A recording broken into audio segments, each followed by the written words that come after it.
Time is so powerful in the hand of God. Here's something I thought was interesting too. Time is measured in seconds. We saw that a moment ago by that video.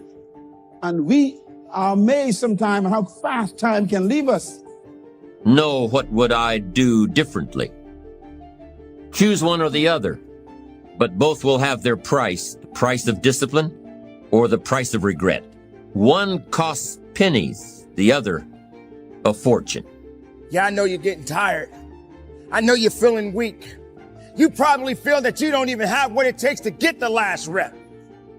But nothing is done until you finish it. We are running out of time. What are you going to do with the time you have left? I say that if you don't reposition yourself, you could miss the best time in your life in this season of life. Because we have got to change the way we think. We have got to change the way we function. We have got to change the way we deal with issues. And the reason that you have to begin to reposition the way you think and the way you function and the way you feel is that we many times are stuck between the lines of limited thinking and limited people and limited ideas and limited philosophies, and there's something creative down inside of you saying, let there be. You need to walk into a situation where you've been locked up. And we measure time in minutes and hours and days and decades and centuries, but time measures life also in yesterday, today, and tomorrow. In other words, whatever happened in the past separates you from the future.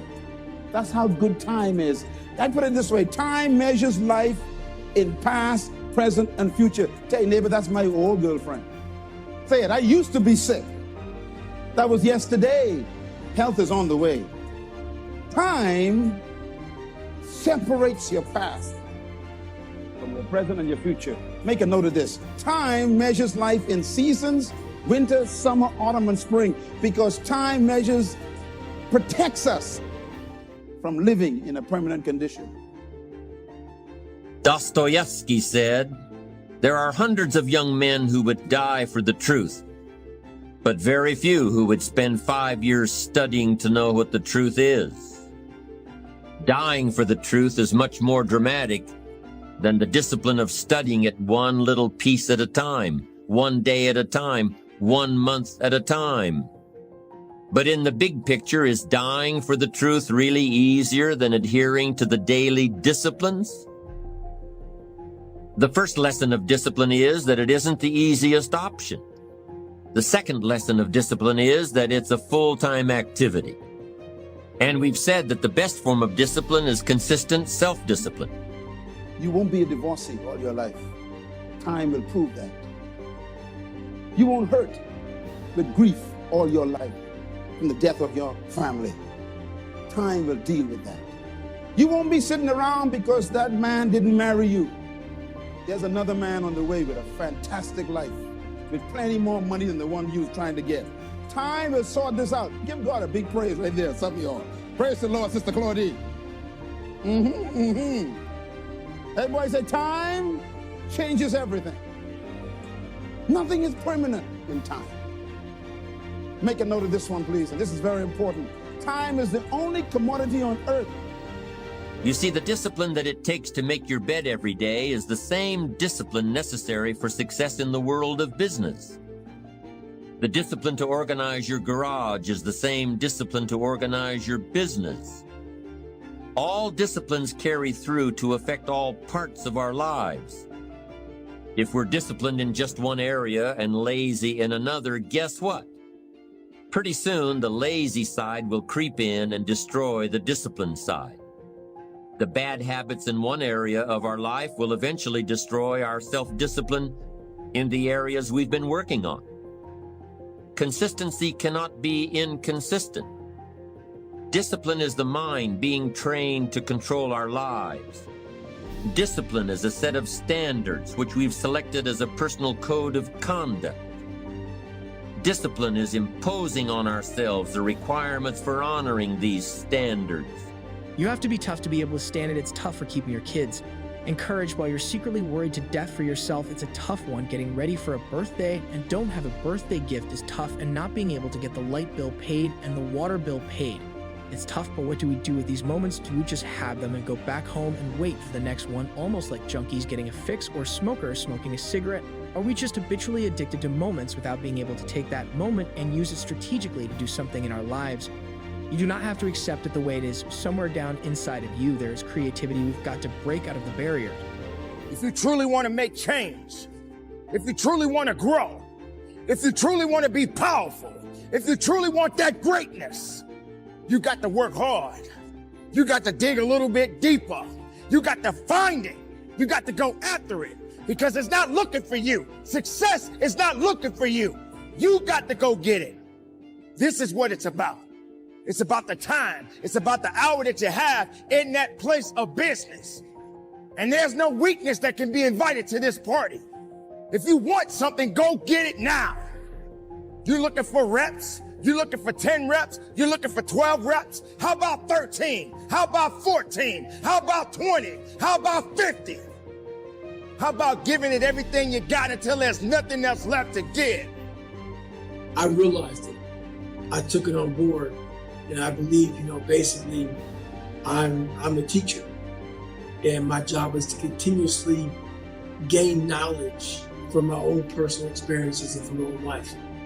The single trait of greatness is realizing that you're only utilizing a fraction of your brain, a fraction of your mental power. You're using only a fraction of it because your mind is guiding you into the great world of comfort. The mind has a lot of information. The brain has a lot of information it has to process and decipher and go through and shit like that.